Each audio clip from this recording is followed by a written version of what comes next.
you give 4 times, you elicit entitlement. And you give 5 times, you create dependency. And so one of our tendencies sometimes as new start churches is to just try and give away. And we ain't got enough money, just give away. We ain't got enough food, just give away. We have to, the Church of Latter-day Saints, the Mormons do a great job with this, with giving charity. You have to give something back to the church in order to get with them. And there's strings attached, but that's okay. Life's full of strings, right? So anyway, I just wanted to mention that other book to you guys there. I told you yesterday about Robert George Class, I think it was, team-based churches there. That's another good one. But if you ever want a book to read, just give me a shout. I can send you a book on pretty much any subject, and they're not all discoveries of mine. I found them through professors and things like that.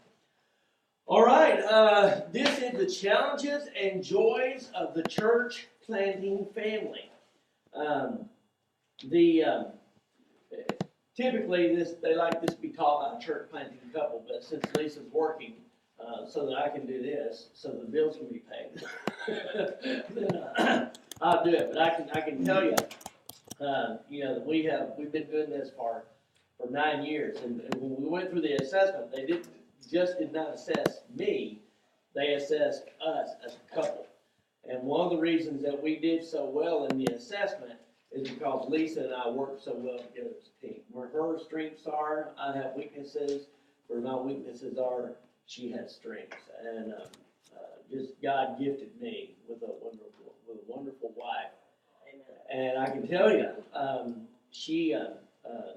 church planting will put a strain on your marriage. I was telling, I think it was Susie and Eric, Susan and Eric yesterday.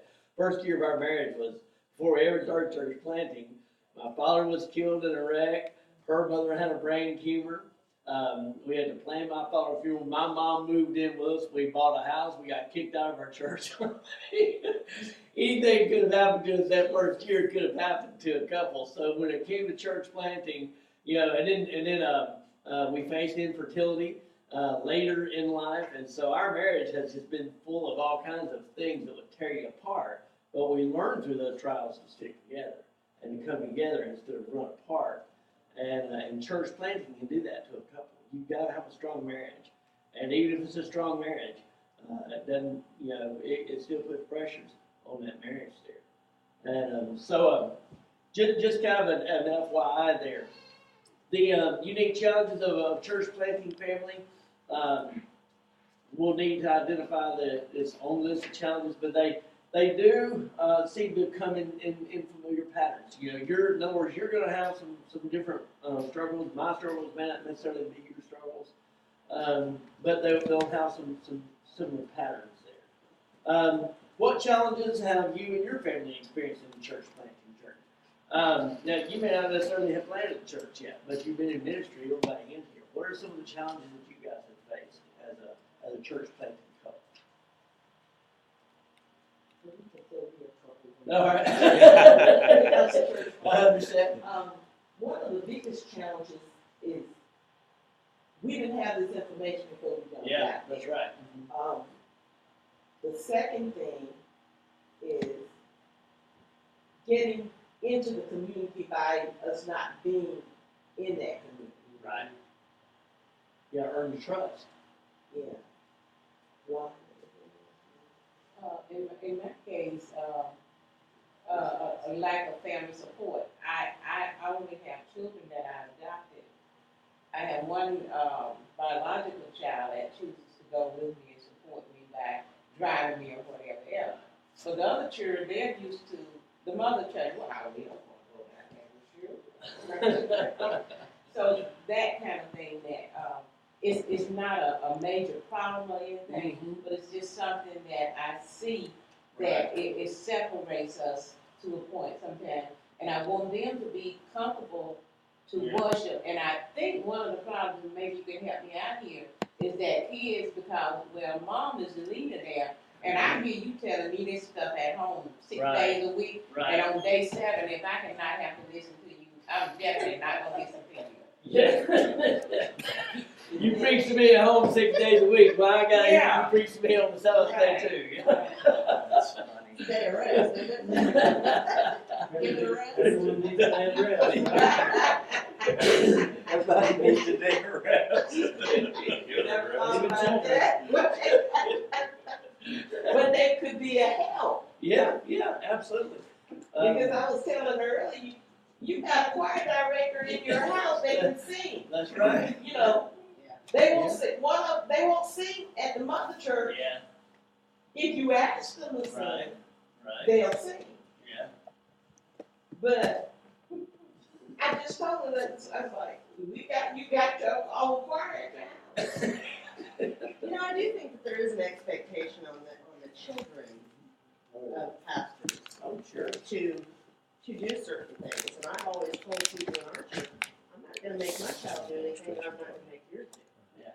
You know, I Yeah, mean, they have their own journey too, and if we're forcing them to do, yeah, chances are, we're gonna be driving them, for mine anyway, Right. you're gonna drive them away.